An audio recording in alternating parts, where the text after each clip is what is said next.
Elle était exactement comme Becky s'en souvenait, robuste, forte, à la fois imposante et modeste. Peut-être était-ce impressionnant qu'elle se dresse là depuis si longtemps. Quoi qu'il en soit, la vue de cette église la réconfortait. Becky aurait préféré s'asseoir à l'intérieur, mais l'église était fermée. Il y aurait un office demain matin après tout. Demain était dimanche, mais Becky ne voulait pas y aller. Elle souhaitait comprendre sa propre conception de Dieu plutôt que de rejoindre un groupe de personnes ayant déjà leurs propres convictions.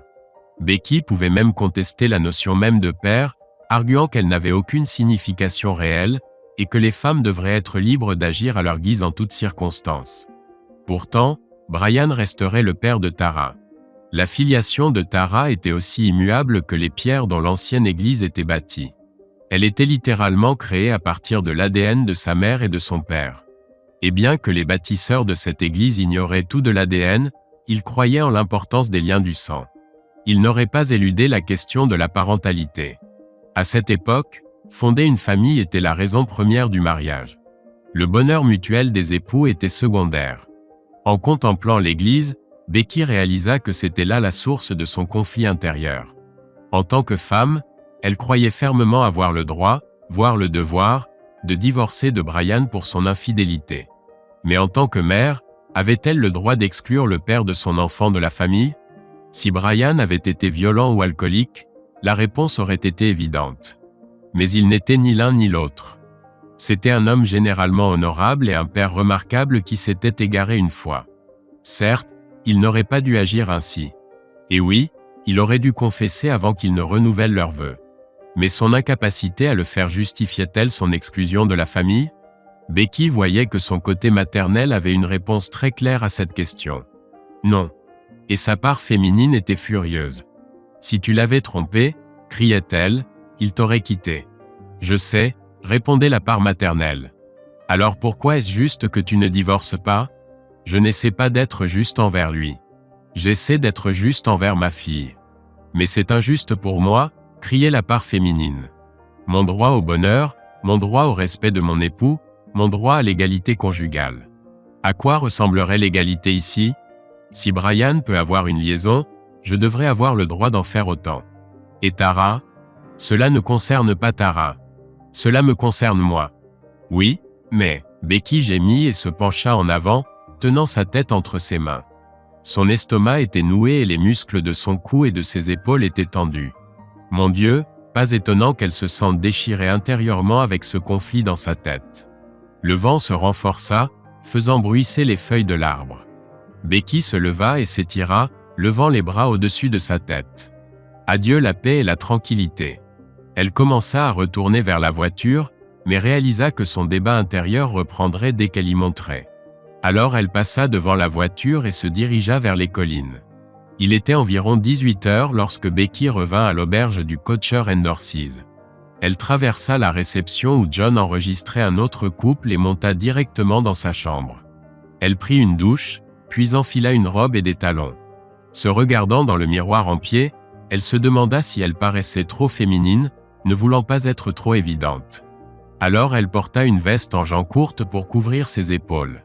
Il y avait un second escalier menant à un couloir qui conduisait au bar, mais Becky voulait que John la voie, alors elle descendit les escaliers qui menaient à la réception. Elle eut de la chance. John était seul au comptoir.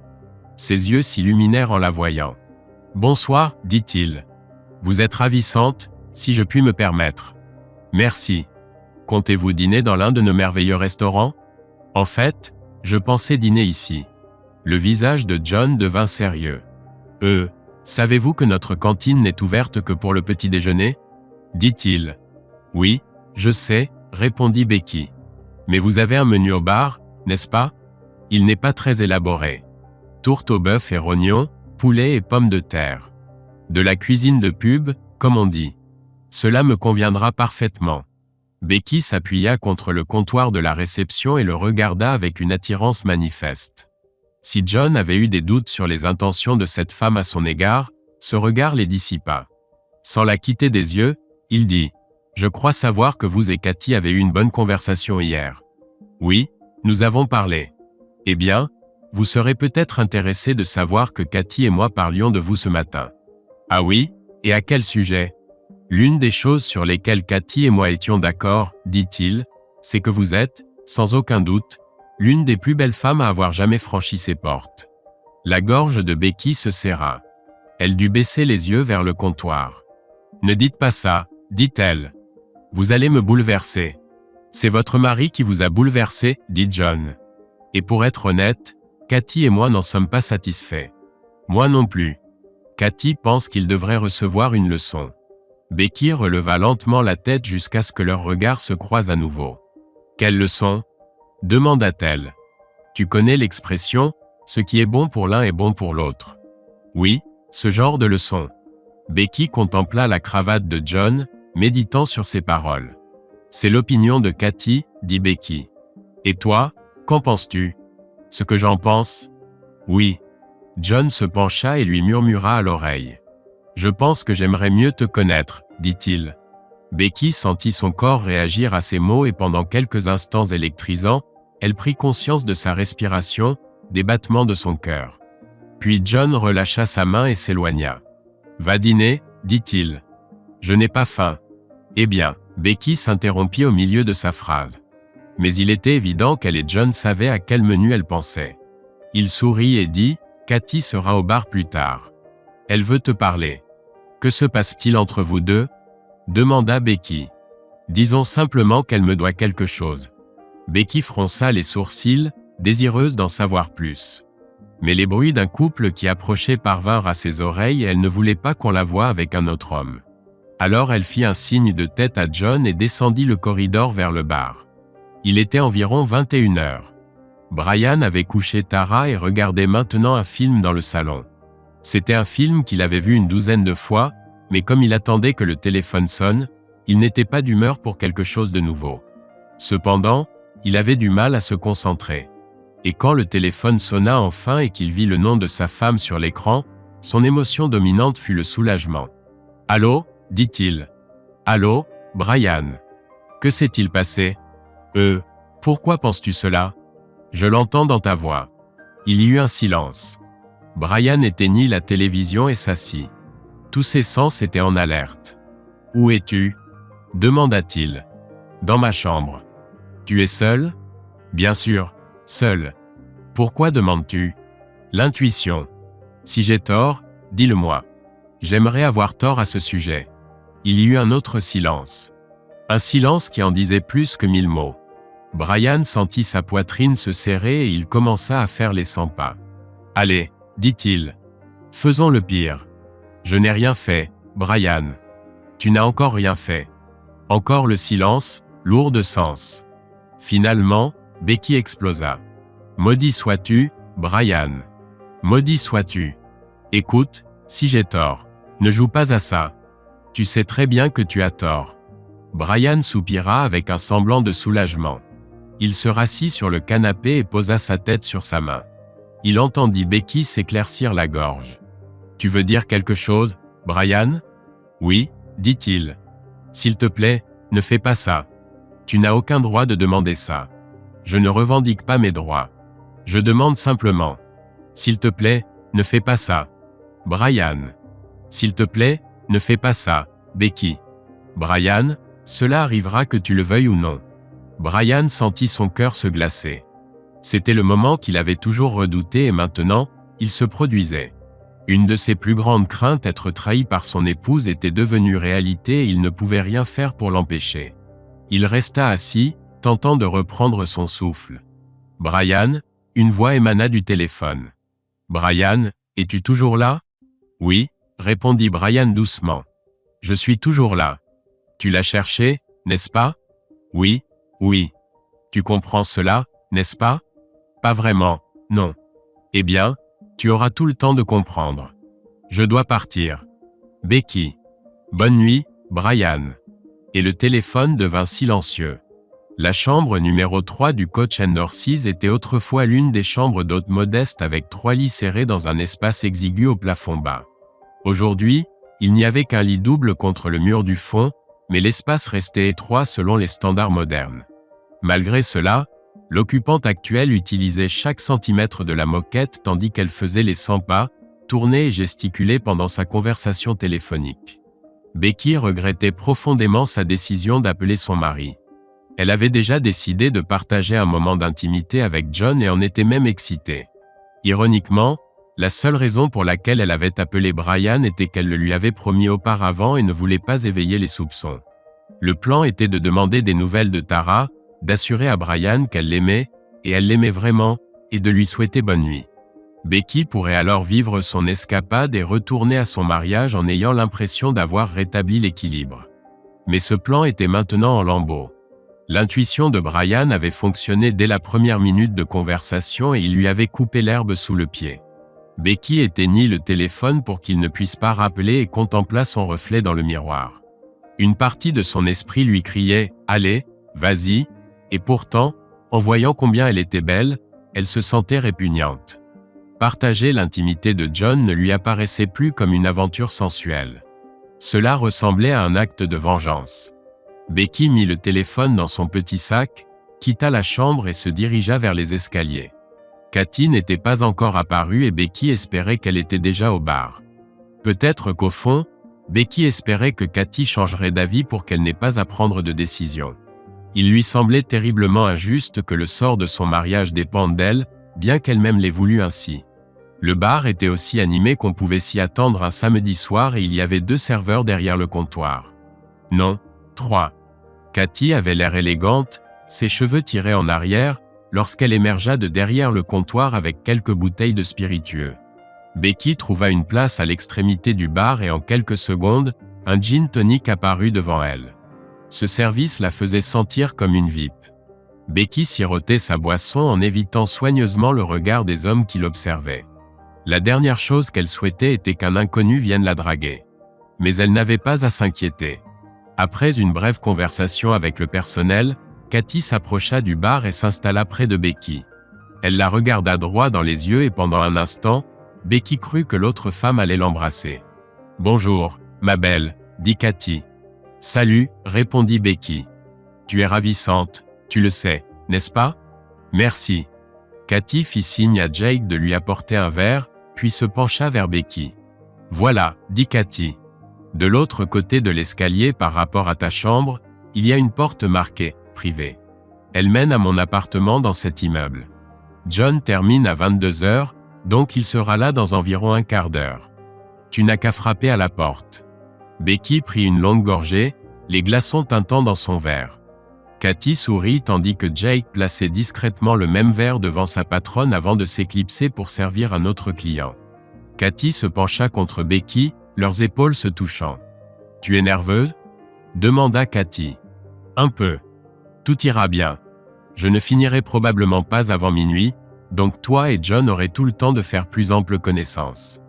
Pourquoi fais-tu cela, Cathy ? Tout le monde ne croit pas en la monogamie, Rebecca. On pourrait même dire que nous sommes naturellement des êtres sensuels et que tenter d'être monogame est contre nature. Tu insinues que mon mari a bien fait de partager des moments intimes avec une autre ? Non, ce n'est pas ce que je dis.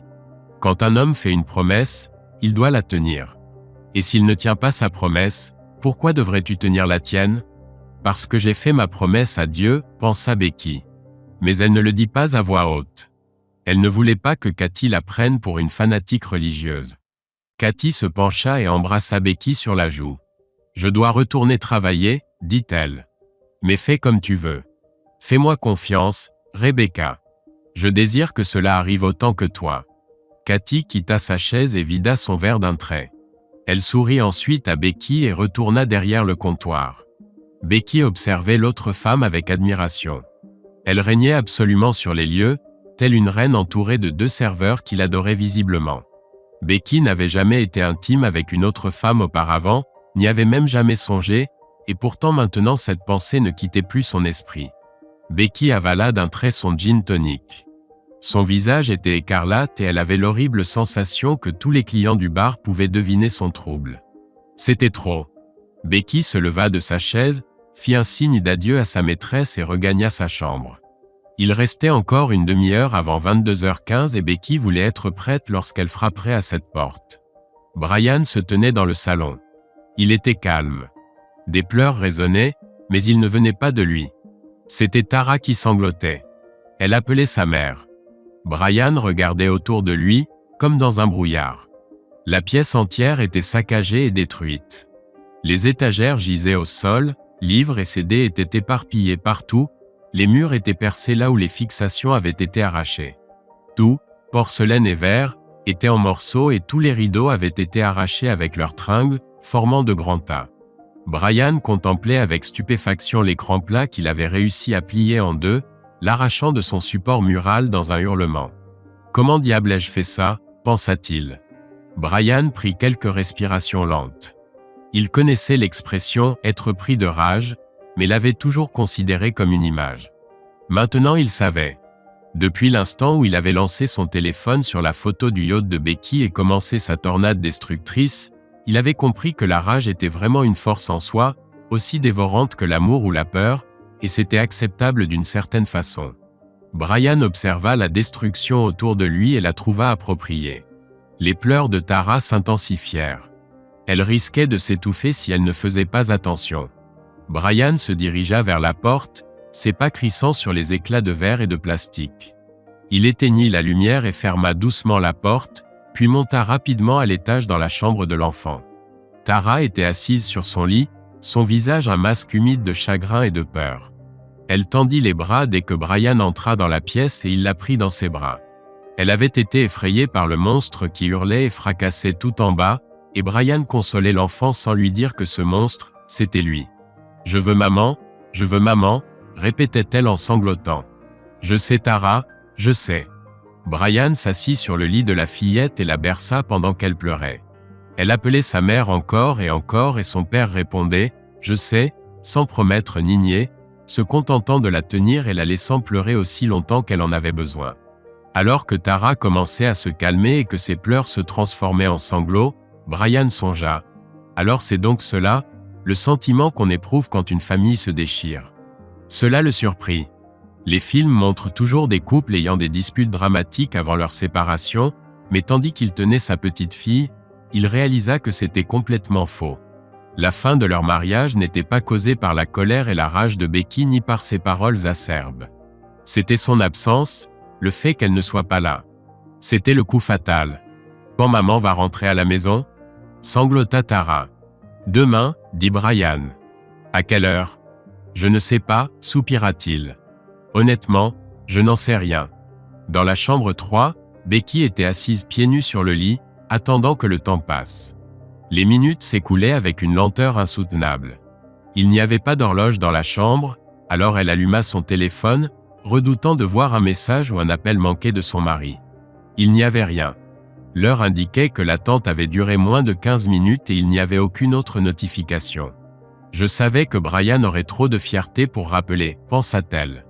Il s'en sortira. À qui essaies-tu de mentir, dit la voix intérieure.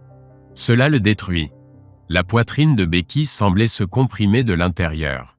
Elle réalisa qu'elle n'avait pas entendu sa voix intérieure depuis qu'elle s'était assise sur le banc devant l'église. Bien sûr que non, dit la voix intérieure. Mon rôle est de te dire la vérité, et c'est bien la dernière chose que tu veux entendre maintenant. C'est lui qui a commencé, se dit Becky. C'est entièrement sa faute. Je ne suis pas là pour attribuer des torts, dit la voix intérieure. Je te rappelle simplement ce que tu sais déjà. Les choix que tu feras ce soir détermineront le genre de femme que tu seras dans les années à venir. Pourquoi cela doit-il être un choix? Pourquoi ne puis-je pas être l'épouse de Brian et vivre une aventure? Lui l'a fait. Essaies-tu de prétendre qu'un choix n'en est pas un, dit la voix intérieure. Je croyais que tu méprisais les gens qui faisaient cela. Il m'y a poussé. Ce n'est pas ma faute. Ou mieux encore, j'ai le droit à cela. Becky se mordit la lèvre, des larmes coulant sur son visage. La voix intérieure poursuivit sans pitié. Vis ton aventure si tu le souhaites, dit-elle. Mais ne te mens pas à toi-même en prétendant que cela a quoi que ce soit à voir avec Brian. Comment peux-tu dire cela? Tout est lié à lui.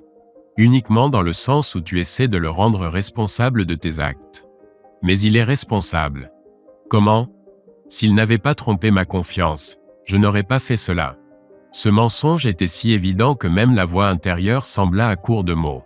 Becky sentit une vague de complaisance l'envahir. Elle se sentit mal, presque nauséeuse. Des souvenirs de danse avec Marcus Devers et les émotions qu'ils avaient suscitées lui revinrent à l'esprit. Est-ce aussi la faute de Brian? Oui, dit la voix rauque dans la tête de Becky. Si Brian était un véritable homme, tu ne t'intéresserais pas à Marcus. Becky se prit la tête entre les mains, horrifiée de voir comment une partie de son esprit semblait dédiée à tout retourner pour qu'elle ne soit jamais responsable de quoi que ce soit. Mon Dieu, je suis une épave, dit-elle à voix haute.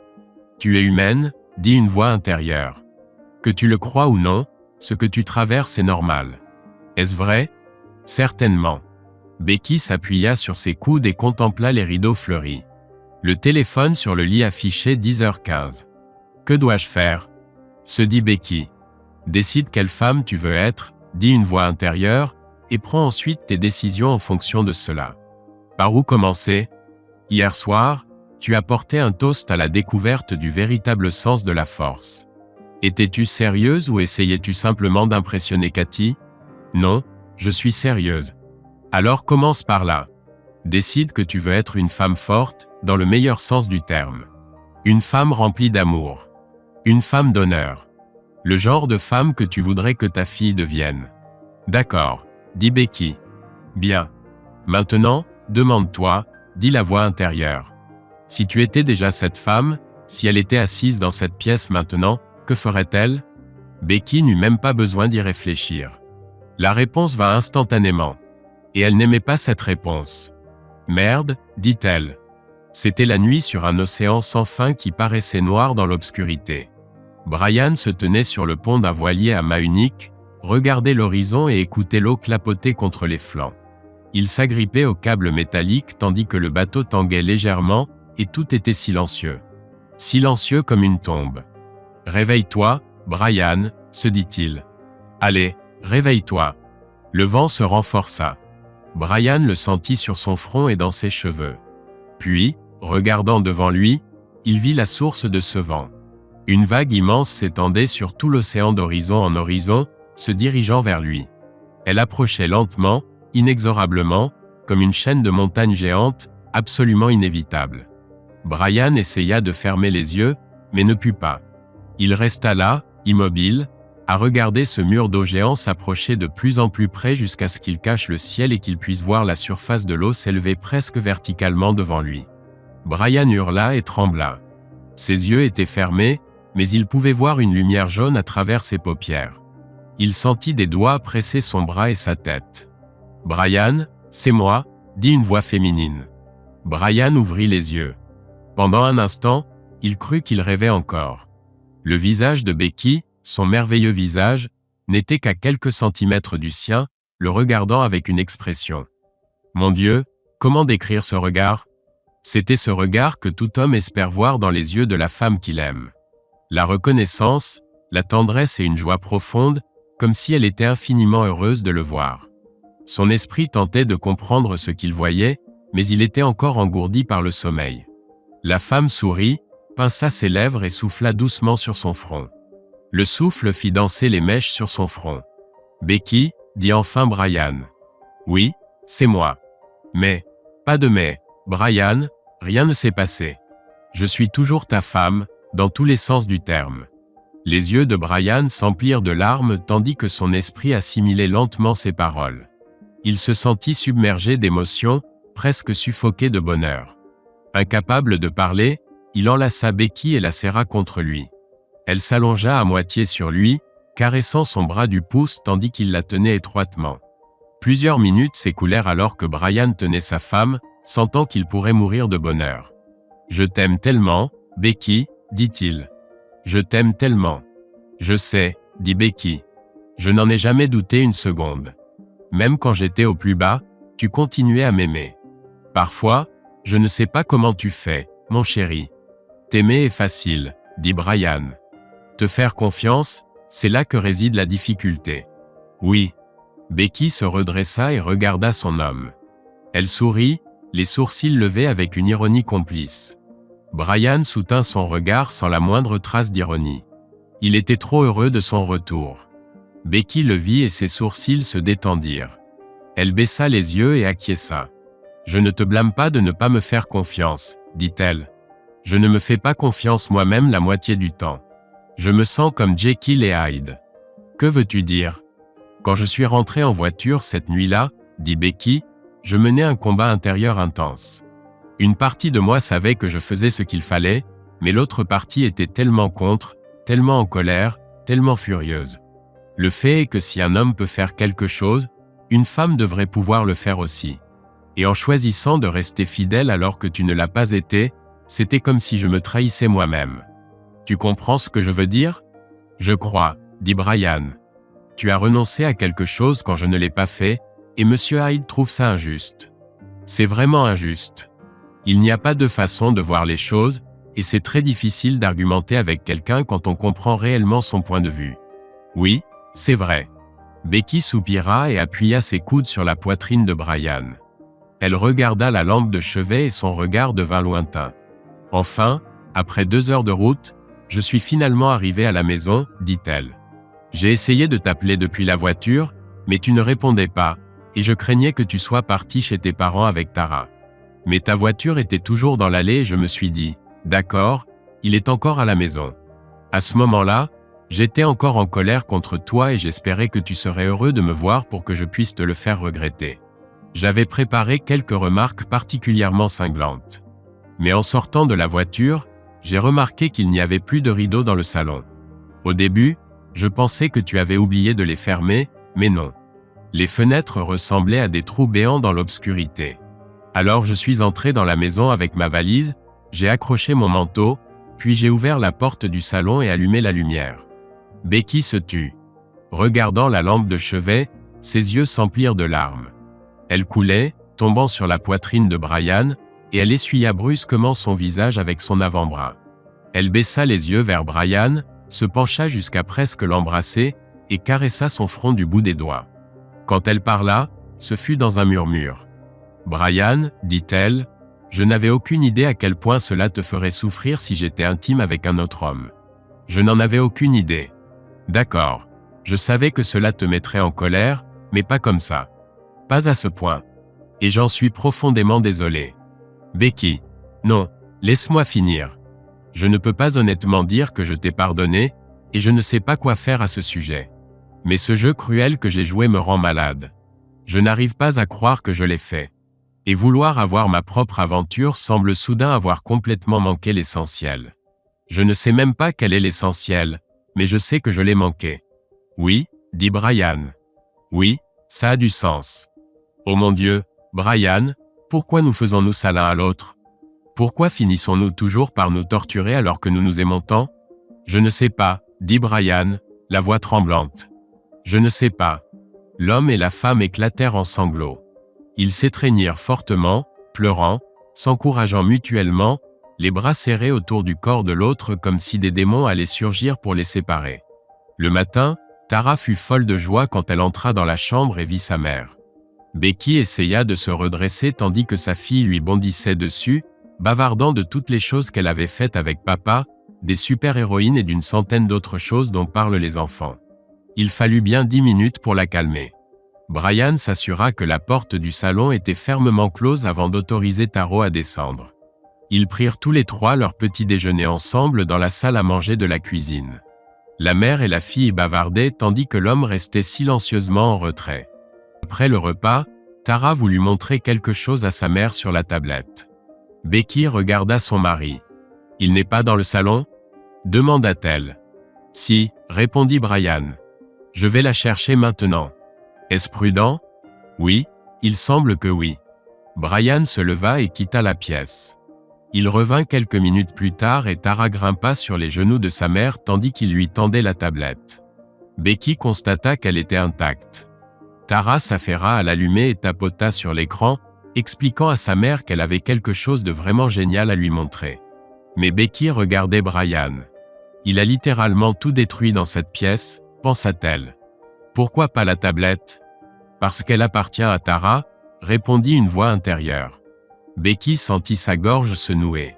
Elle observa son mari se verser un autre verre de jus d'orange et fut surprise de réaliser que sa capacité à la violence ne l'effrayait pas. Au contraire, cela l'apaisait. Cet homme se battrait pour sa famille jusqu'à son dernier souffle s'il le fallait. Becky se demanda ce que John ferait pour Cathy. Maman, tu ne regardes pas. Désolé, ma chérie. Tara tenait la tablette. Becky sortit de ses pensées et prêta attention à ce que sa fille voulait lui montrer. Mais elle avait hâte de se retrouver seule avec son mari et suggéra alors que tout le monde s'habille pour aller au parc.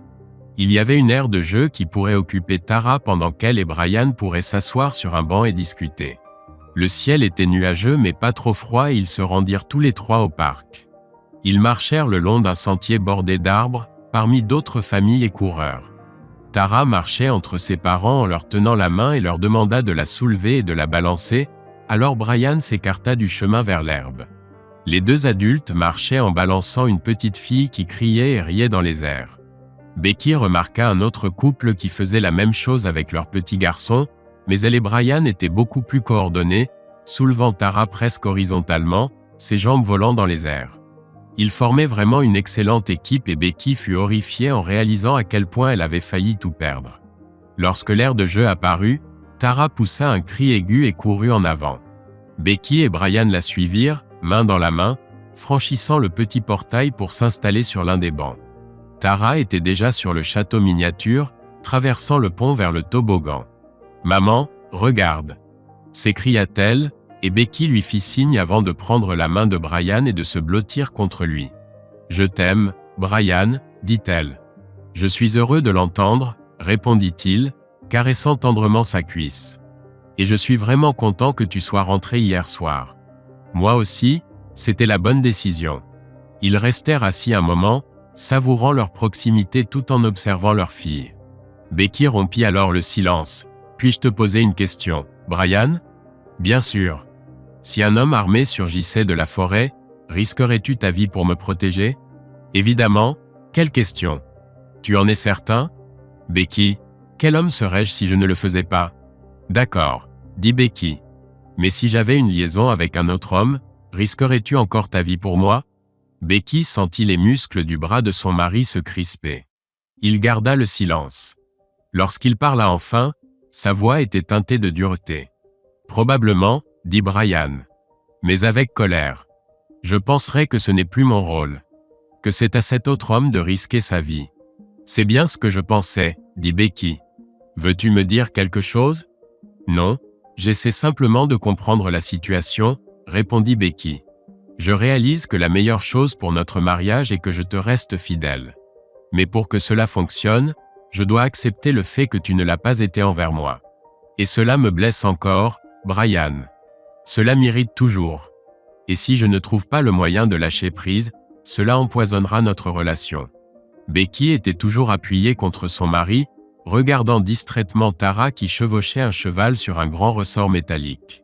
Elle sentit Brian bouger.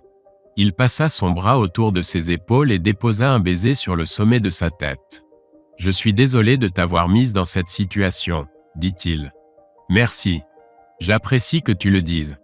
Y a-t-il quelque chose que je puisse faire ? » « Oh oui, » dit Becky. « Il y a définitivement quelque chose. » C'était la première fois qu'ils partageaient un moment d'intimité depuis que tout avait éclaté au grand jour, et pour Brian, le miracle était que Becky en ait pris l'initiative. Sur le chemin du retour, en famille, Brian suggéra que Becky emmène Tara quelque part pendant qu'il rangerait le salon. Becky secoua la tête, affirmant que le désordre était autant sa faute que la sienne, et qu'elle voulait qu'ils nettoient ensemble.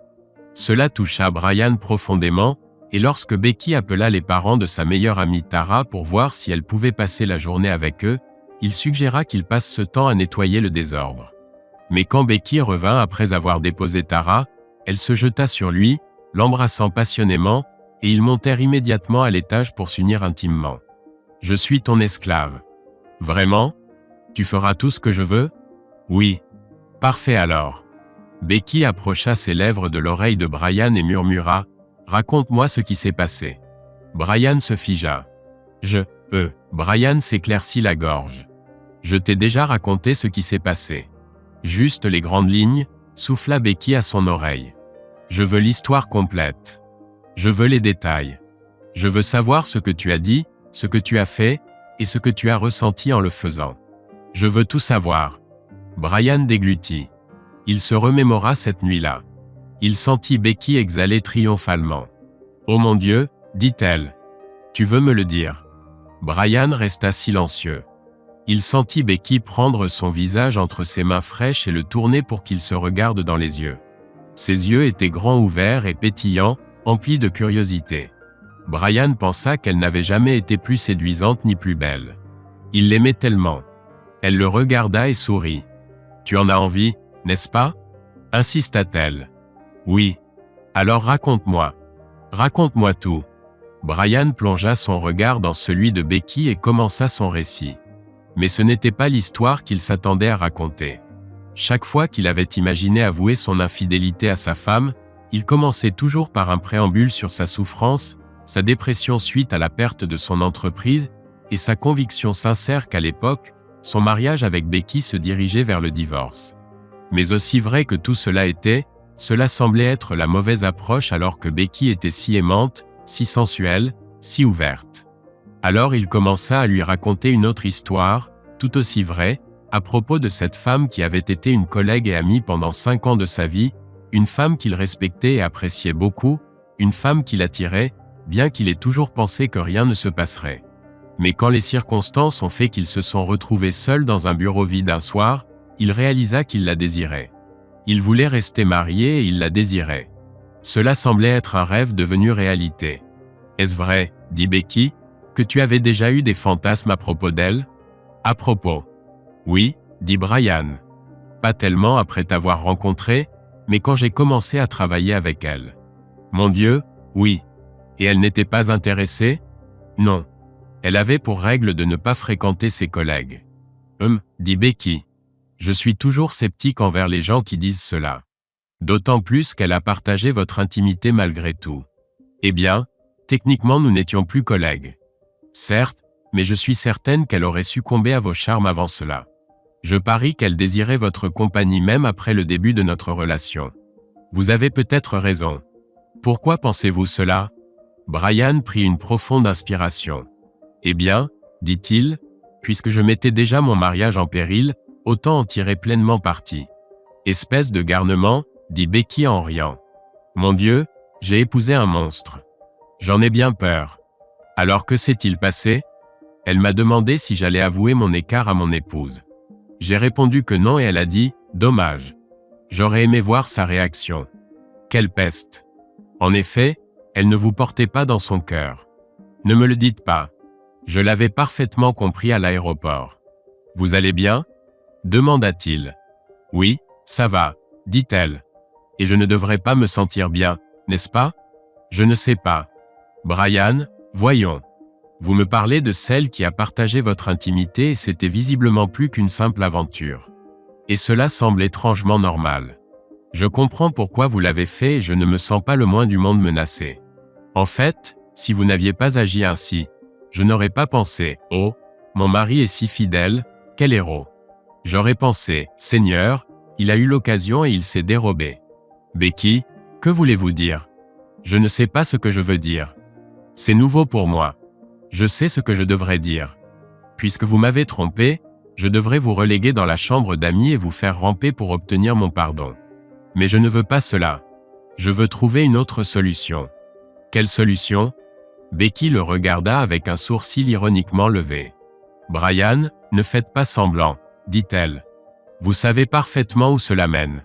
J'aimerais que vous le disiez franchement. D'accord, je vais vous le dire, dit Becky. Je ne suis pas fâché que vous ayez succombé car c'est une femme vraiment séduisante et vous êtes un homme de chair et de sang. Je suis fâché que vous ayez partagé son intimité sans me permettre de faire de même avec Marcus Devers. Et maintenant j'ai dû refuser une seconde opportunité et je suis en colère, Brian. Je croyais que vous ne vouliez pas jouer à donnant-donnant. Mais ce ne serait pas donnant-donnant si vous acceptiez. On pourrait même arguer que nous sommes naturellement des êtres sensuels et que la monogamie est contre nature. Mon Dieu, Becky, désirez-vous vraiment tant partager l'intimité d'un autre homme ? Je veux ce que vous avez eu avec elle. C'était clairement plus qu'une simple aventure. Et si je peux l'accepter pour vous, pourquoi ne pouvez-vous pas l'accepter pour moi ? Brian n'avait pas de réponse à cela, mais son corps réagit. C'était comme si on avait touché un point sensible. Pendant un moment, il resta figé, stupéfait, mais progressivement il commença à comprendre ce que son corps lui disait et le prix qu'il paierait s'il acceptait un jour la proposition de Becky. Il regarda Becky et vit à son expression qu'elle était arrivée à la même conclusion. Et cela ne lui plaisait pas. « Eh bien, dit Brian, voilà ce que c'est d'être un homme passionné. Espèce d'ordure. Becky, penses-tu sérieusement que je puisse contrôler cela ?» Des larmes de rage apparurent dans les yeux de Becky. « C'est tellement injuste, cria-t-elle. Tellement injuste. » Elle bondit hors du lit et s'enfuit de la chambre dans sa tenue d'Ève. Brian entendit la porte de la salle de bain claquer et se verrouiller, puis entendit son épouse éclater en sanglots de colère et de frustration. Brian enfila un sweatshirt et un pantalon de survêtement, mit une paire de chaussures bateau et descendit. Il prit un rouleau de sac poubelle résistant dans le placard sous l'escalier et l'emporta dans le salon. La pièce saccagée était exactement comme il l'avait laissée, bien qu'à la lumière du jour elle semblait moins dramatique, moins l'expression d'un cœur brisé et plus comme plusieurs heures de nettoyage et de rénovation. Il prit une profonde inspiration, puis détacha un sac du rouleau et l'ouvrit. Il commença à ramasser les éclats de verre et de porcelaine. Il avait fait quelques progrès dans le nettoyage du tapis quand la porte s'ouvrit brusquement et Becky se tint sur le seuil. Elle portait aussi un pantalon de survêtement, mais avec un t-shirt et un cardigan orange pastel. Elle portait des baskets roses et blanches et avait ses cheveux attachés en queue de cheval, lui donnant l'air d'une adolescente ayant grandi trop vite. Elle fit la moue. « Salut, dit Brian. Je parle au docteur Jekyll ou à Mr. Hyde ? Va au diable. » Brian sourit et se dit « Mr. Hyde. Tu te crois si malin, hein ? Becky, je ne sais pas quoi faire avec toi. Une minute tu me dis que la fidélité est ce qu'il y a de mieux pour notre mariage. La minute suivante, tu essaies de me convaincre de te laisser prendre un amant. Je ne demande pas un amant. Je veux juste ce que tu as eu. » Brian arrêta son travail. Il laissa le sac en plastique sur le sol et s'approcha de Becky. Elle se serra dans ses bras comme elle le faisait toujours quand elle se sentait vulnérable. Il posa doucement ses mains sur ses épaules et la guida vers le canapé. Ils s'assirent l'un à côté de l'autre et Brian prit ses mains dans les siennes, la regardant dans les yeux. « Laisse-moi te dire ce que j'ai eu, » dit Brian. « J'ai eu une soirée de merveilleux rapports intimes avec une femme que j'ai toujours respectée, et ensuite j'ai eu un secret que j'ai dû garder pendant des années et des années. C'était comme avoir un rat vivant sous le plancher. Parfois elle était silencieuse et je l'oubliais, mais d'autres fois je l'entendais gratter ou courir le long du plafond, cherchant une issue. Ce n'étaient pas les meilleurs moments, Becky. Je faisais mentalement le tour de la maison, vérifiant que tous les trous étaient bouchés. Brian prit une profonde inspiration, et puis je me suis fait prendre, dit-il. Tu l'as découvert par hasard, et le secret était révélé. Le rongeur était maintenant dans la maison, et mon Dieu, quel chaos elle a provoqué. Oui, je comprends. Je ne parle pas de la pièce, Becky. Saccager cette pièce n'était qu'une réaction à l'idée de te voir avec un autre homme, mais ce n'était pas le pire. Mon Dieu, qu'est-ce qui était le pire ? Le pire était de me tenir dans le café de mon travail pendant que tu me disais vouloir me quitter, dit-il. Et il n'y avait ni colère, ni condamnation, ni sarcasme dans ta voix, juste ce vide noir d'indifférence, et à ce moment-là j'ai cru t'avoir perdu. J'ai vu toute ma vie se dérober sous mes pieds et je savais que c'était ma faute. Brian se tut. Puis il sentit Becky lâcher ses mains et s'asseoir sur ses genoux, enroulant ses bras autour de son cou pour l'embrasser. Il la serra fort contre lui et laissa ensuite la femme s'installer confortablement, pressant sa joue contre la sienne et ressentant un grand soulagement et de la gratitude. « Docteur, Jekyll est de retour. Je t'ai entendu, Brian, dit-elle doucement. Je t'ai complètement entendu. Tu dis que si je veux ce que tu as eu, je dois le faire aux mêmes conditions et prendre les mêmes risques et vivre avec un rongeur sous le plancher. Oh oui, avec un rongeur. Mais écoute, Becky, je veux dire quelque chose à propos de cette aventure que tu désires. » Becky s'assit pour qu'il puisse se regarder en face. Ses yeux brillaient et son expression était espiègle, malicieuse. « Parle, dit-elle. Écoute, je t'ai trompé et je me suis fait prendre, dit Brian, et il faut payer le prix quand on se fait prendre. Et je pense que si tu veux continuer à me tourmenter avec des demandes pour partager l'intimité d'un autre homme pour le reste de notre vie conjugale, alors peut-être que je le mérite. En fait, je connais beaucoup de gens qui considéreraient cela comme une punition légère. Oh, Brian, je ne veux pas être la femme qui te torture. Je veux être la femme qui t'aime. Oui, je sais, mais... Brian, Tu ne comprends pas? J'ai l'impression que parce que tu m'as trompé, tu ne mérites plus mon amour. Qu'un homme infidèle perd le droit à l'amour de sa femme. Alors, pour avancer, je dois dire au diable ce sentiment et choisir de t'aimer quoi qu'il arrive. Mais as-tu une idée à quel point c'est difficile? Brian regarda le visage douloureux mais magnifique de Becky et se demanda comment il avait pu un jour voir cette femme comme une adolescente attardée. Elle pouvait parfois être si lucide, si accordée et précise. Dans ces moments-là, non seulement il aimait Becky, mais il ressentait aussi un profond respect pour elle, un respect complètement différent de celui que les hommes sont conditionnés à manifester envers les femmes pour éviter d'être accusés de sexisme. Non, c'était authentique. Un respect né de la conscience qu'il n'était pas la seule personne intelligente dans la pièce, qu'il avait affaire à une femme qui pouvait lire en lui et qui était capable d'une honnêteté presque brutale envers elle-même, plus que toute autre femme qu'il avait connue, et souvent plus que lui-même. Brian contempla la femme sur ses genoux avec émerveillement. « Becky, dit-il, je veux m'excuser. Tu t'es déjà excusée. Je ne parle pas d'elle. Je veux m'excuser de t'avoir constamment et sans cesse sous-estimée. » Les yeux de Becky se remplirent instantanément de larmes. Elle regarda son mari et dit « Continue. Il m'apparaît clairement, Becky, que si la situation avait été inversée, je n'aurais pas pu gérer cela avec ne serait-ce qu'une fraction de la grâce et du courage dont tu fais preuve maintenant. En fait, on peut voir dans cette pièce comment je l'aurais géré. Face à ta trahison, j'aurais pressé le bouton d'autodestruction de notre mariage, et ça aurait été tout. » Brian enlaça Becky et la serra contre lui. « Mais qu'as-tu fait, toi ?» dit-il. « Tu as gardé cela pour toi. Tu as préservé le secret. Tu t'es donné l'espace nécessaire pour décider quoi faire. Je ne sais pas ce qui s'est passé pendant ton absence, mais je réalise que j'ai présumé que tu allais me punir ou chercher une aventure facile pour te venger. Je vois aussi que j'ai tendance à penser que je suis le seul à prendre ce mariage au sérieux tandis que toi, tu n'y es que pour ce que tu peux en tirer. Tu comprends? Mais si c'était vrai, tu ne rentrerais pas à 1h du matin. Tu n'aurais pas insisté pour faire l'amour alors que tu étais encore en colère contre moi, et nous n'aurions pas ces conversations. Et je suis tellement désolé de t'avoir regardé de haut, de t'avoir patronné et de m'être considéré comme le plus intelligent dans ce mariage. Je suis un idiot, Becky. Un fichu idiot. » Becky pleurait dans ses bras. Brian ne sanglotait pas, mais des larmes coulaient sur son visage tandis qu'il la tenait.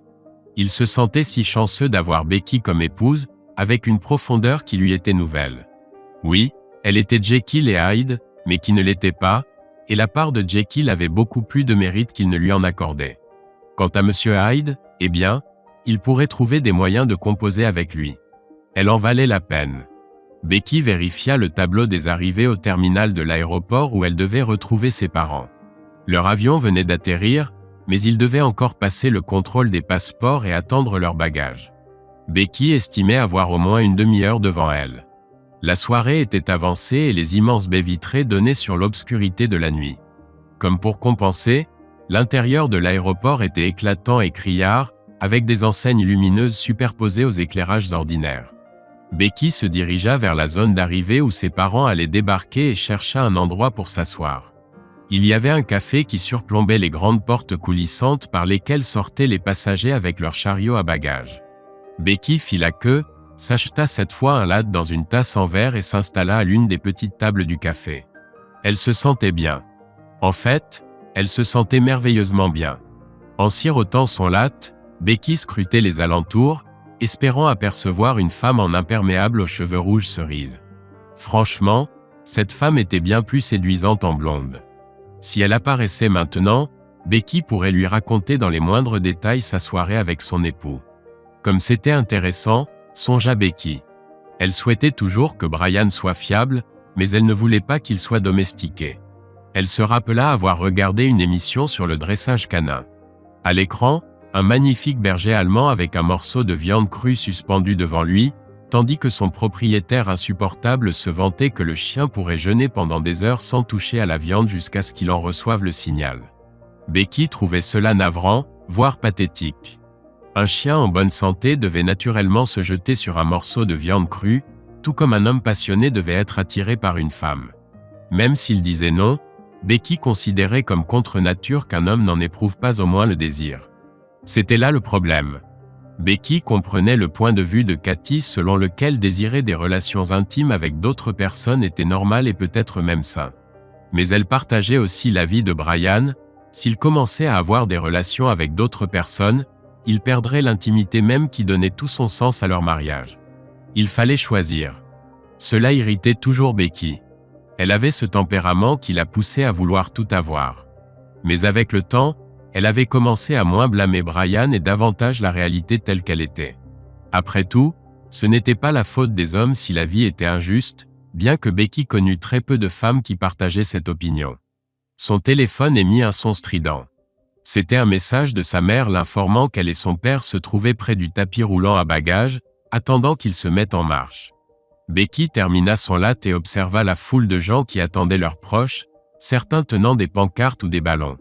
Elle pensait pouvoir profiter de sa place encore quelques minutes. Ses pensées retournèrent à l'auberge du coach Endorseys. Becky savait qu'elle ne reverrait jamais cet endroit. Ou peut-être que dans 20 ans, elle et Brian passeraient devant en voiture en allant quelque part et elle lui raconterait l'histoire. Elle détestait que Brian ne veuille rien savoir de son séjour là-bas. Après avoir écouté son histoire à lui, cela avait déclenché en elle une réflexion. Si je peux le faire pour toi, pourquoi ne peux-tu pas le faire pour moi? Cependant, Brian faisait beaucoup de choses qu'elle ne voulait pas faire non plus, alors elle devrait peut-être s'en accommoder pour un temps. Mais pour revenir à ce week-end, Becky avait fini par frapper à la porte marquée « Privé » un peu après 22h30. John ouvrit la porte et vit cette charmante dame de la chambre 3 en manteau et bottes, avec une valise à ses côtés. En véritable gentleman, il n'essaya pas de la faire changer d'avis, mais descendit à la réception pour faire son départ et proposa même de lui rembourser une nuit. Becky refusa catégoriquement. « Je me sens déjà assez mal comme ça, dit-elle. »« Ne vous en faites pas, répondit John. Je respecte votre décision et je pense que votre mari a beaucoup de chance. Merci, mais je vais lui faire passer un mauvais quart d'heure en rentrant. Je parie qu'il préférerait l'enfer avec vous que le paradis avec une autre. » Cette remarque toucha Becky. Et elle la touchait encore, faisant briller ses yeux alors qu'elle était assise dans le café de l'aéroport. Elle remercia John à nouveau, lui demanda de dire au revoir à Katie et quitta l'hôtel, montant dans sa voiture pour quitter l'ancienne cour d'écurie et prendre la route pour le long trajet du retour. Mais en repensant à cette décision, elle réalisa que ses regrets ne concernaient pas les moments intimes qu'elle n'avait pas partagés avec John. Ils concernaient plutôt l'intimité qu'elle aurait pu partager avec Katie. Becky consulta son téléphone. Il était temps de rejoindre la foule des personnes qui attendaient. Les portes coulissantes s'ouvraient maintenant régulièrement, laissant passer des passagers avec leurs chariots à bagages et leurs teints bronzés. Becky trouva une place à l'écart, loin des gens plus bruyants. Il y avait des cris de joie et des étreintes, de nombreuses petites retrouvailles. Becky croisa les bras et commença à taper du pied en attendant. « Papa !» s'écria la petite fille, courant vers le côté où se tenait Becky. La fillette était liée à un couple proche et l'homme s'avança pour recevoir l'enfant dans ses bras. Becky se demanda pourquoi la mère de l'enfant restait où elle était, puis réalisa que ce n'était pas la mère de l'enfant. Non, ce devait être une femme fatiguée poussant un chariot chargé de bagages, avec un garçon d'environ 10 ans marchant à ses côtés. Il regarda l'ami de son père avec une hostilité manifeste et dit à sa mère, d'une voix suffisamment forte pour que Becky l'entende, « Que fait-elle ici ?» Becky essaya de fixer son attention sur les portes coulissantes et d'ignorer la scène qui se déroulait à quelques mètres. On aurait dit un échange de prisonniers digne d'un film d'espionnage de la guerre froide. C'était particulièrement pénible, surtout lorsque le garçon se mit à pleurer. Becky leva les yeux vers le plafond et adressa une prière silencieuse de gratitude. « Garde quelque chose pour toi, » lui dit une voix intérieure. Même les meilleurs conseils sont vains s'ils ne sont pas écoutés. Becky soupira profondément de bonheur et reporta son attention sur les grandes portes coulissantes. Elles se sont rouvertes et les voilà. Maman et papa sont enfin sortis. Ses parents étaient tous deux bronzés, ce qui contrastait vivement avec leurs cheveux argentés. Par ailleurs, le père de Becky avait la même apparence qu'à son départ, arborant le même froncement de sourcils neutres, poussant le chariot à bagages avec un stoïcisme sérieux.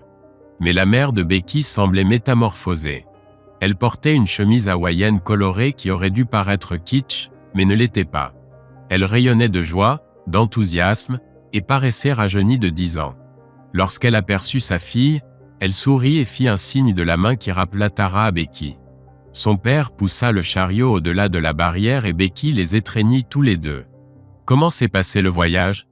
demanda-t-elle. « Fantastique !» s'exclama sa mère. « Oh, Becky, tu ne peux pas imaginer. »« Peut-on en parler dans la voiture ?» l'interrompit son père. « Bien sûr, mon chéri, » dit son épouse, avant de se tourner vers Becky. « Ton père ne partage pas mon enthousiasme pour l'aventure. »« J'ai passé un très bon moment, » se défendit le vieil homme. « Mais je suis aussi heureux de rentrer à la maison. »« D'accord, accorde-moi une minute. » La mère de Becky prit les mains de sa fille et la regarda dans les yeux. « Comment vas-tu, Becky ?» demanda-t-elle. « Je vais très bien, maman. »« Vraiment ? Tu rayonnes. »« C'est vrai ? Oui. S'est-il passé quelque chose pendant notre absence ?» Becky rit et embrassa les mains de sa mère. Elle regarda la femme plus âgée et dit « Maman, c'est la vie qui s'est passée. » Elle relâcha les mains de sa mère et enlaça les épaules de son père. « Allez, je vous ramène à la maison, » dit Becky. Son père acquiesça avec gratitude.